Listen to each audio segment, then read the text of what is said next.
सीख ये है कि कभी भी किसी की बद्दुआ ना लें, कभी भी किसी का दिल ना दुखाएं, कभी किसी का हक ना मारें।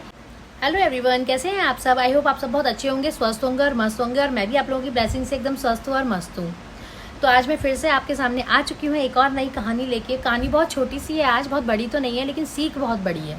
सीख ये है कि कभी भी किसी की बद्दुआ ना लें, कभी भी किसी का दिल ना दुखाएं, कभी किसी का हक ना मारें और कभी भी किसी के संग ऐसा गलत ना करें कि वो दिल से आपको कुछ ऐसी बद्दुआ दे जाए जो आपके जीवन में बहुत कष्ट दे दे। तो ऐसी ही एक बद्दुआ का शिकार हुए थे एक बहुत बुजुर्ग थे 76 ईयर्स के। तो ये कहानी है एक 76 ईयर्स बुजुर्ग बाबा की। तो वो अपने घर में बिल्कुल अकेले रहते थे और उनका कोई भी नहीं था और वो अकेले ही रहते थे। तो उनको ना एक बच्ची जो थी वो बहुत टाइम से, बच्ची कह लीजिए जो भी कह लीजिए, कॉलेज गोइंग गर्ल थी, वो बहुत टाइम से वो नोटिस कर रही थी कि मतलब ये बाबा अकेले रहते हैं, अपना खाना भी अकेले ही बनाते हैं, बाजार भी अकेले जाते हैं, इनके संग कोई नहीं रहता और इनका कोई नहीं है। तो उस बच्ची के मन में 10 तरीके के सवाल चल रहे थे। तो एक दिन उस बच्ची ने सोचा कि मैं बाबा से जाके पूछती हूँ। तो वो उनके पास जाती है और पूछती है कि बाबा आपका कोई नहीं है क्या, मतलब आपके साथ कोई भी नहीं है, आपके बच्चे, आपकी बीवी या आपके कोई भी सगे संबंधी? तो बाबा ने बोला कि नहीं, मेरा कोई भी नहीं है। तो बड़े दुखी से हो गए। तो वो लड़की पूछने लगी कि बाबा ऐसी क्या बात हो गई थी कि आपका कोई भी नहीं है? तो बाबा ने बोला बेटा कुछ चीज़ के जवाब नहीं देने चाहिए, मतलब कुछ चीज़ के जवाब ना ही दिए जाएं तो ही ठीक है। फिर उस लड़की के मन में एक और सवाल आया। तो उसने पूछा कि बाबा क्या आपको किसी चीज़ का पछतावा है या आपके संग कुछ ऐसा हुआ है जिसका आपको पछतावा हो रहा हो या जो आपको लगा हो कि नहीं आपके संग गलत हुआ? तो बाबा कहते हैं, उनको मतलब मन में सोचने लगते हैं कि यार ये इतना पूछ रही है तो चलो इसको बता देता हूँ। तो बाबा बहुत भावुक हो जाते हैं और वो बताते हैं उस लड़की को कि कभी भी ना किसी का बुरा मत करना और अनजाने में भी मत करना, क्योंकि कब किसकी बद्दुआ तुम्हें किस तरीके से लग जाए तुम्हें नहीं पता चलेगा।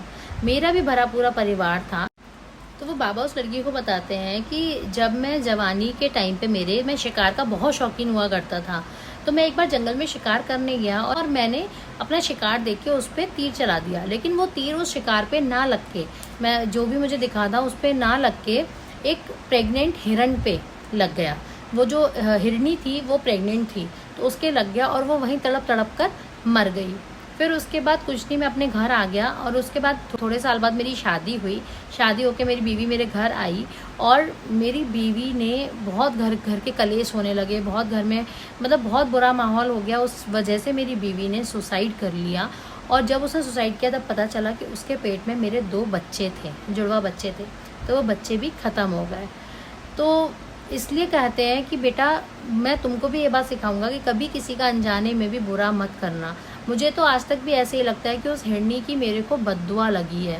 उस हिरनी ने मुझे बद्दुआ दी होगी, वो इतना तड़पी, उसका बच्चा भी उसके पेट में ख़त्म हो गया, वो भी तड़पी थी, तभी मेरे साथ ये सब हुआ।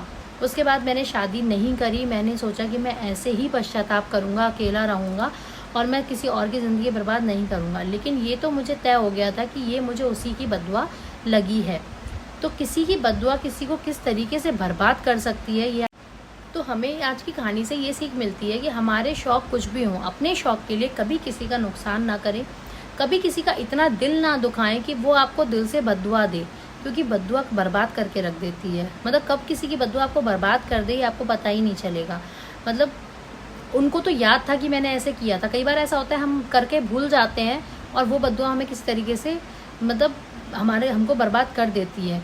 तो दोस्तों आज की कहानी बस इतनी ही सी थी। मैंने पता है ऐसी मैं स्क्रॉल कर रही थी कहानियाँ, तो मुझे कुछ बिल्कुल छोटी सी एक पैसेज की तरह आई, लेकिन पढ़ के लगा कि नहीं मुझे ये आप लोगों से शेयर करनी चाहिए। कोई बात नहीं, आज छोटी कहानी ही सही। तो फिर मैं जल्दी से आऊँगी नई कहानी लेके। और अगर आप मेरे चैनल पर नए हो तो चैनल को सब्सक्राइब कर लीजिएगा, बेल आइकन को प्रेस कर लीजिएगा ताकि मैं जैसे नई स्टोरी डालूँ आपको नोटिफिकेशन मिल जाए। और अगर आपको कहानी अच्छी लगी हो तो लाइक शेयर कमेंट करना मत भूलिएगा। तो जल्दी से मिलते हैं नई कहानी के साथ, तब तक के लिए गुड बाय।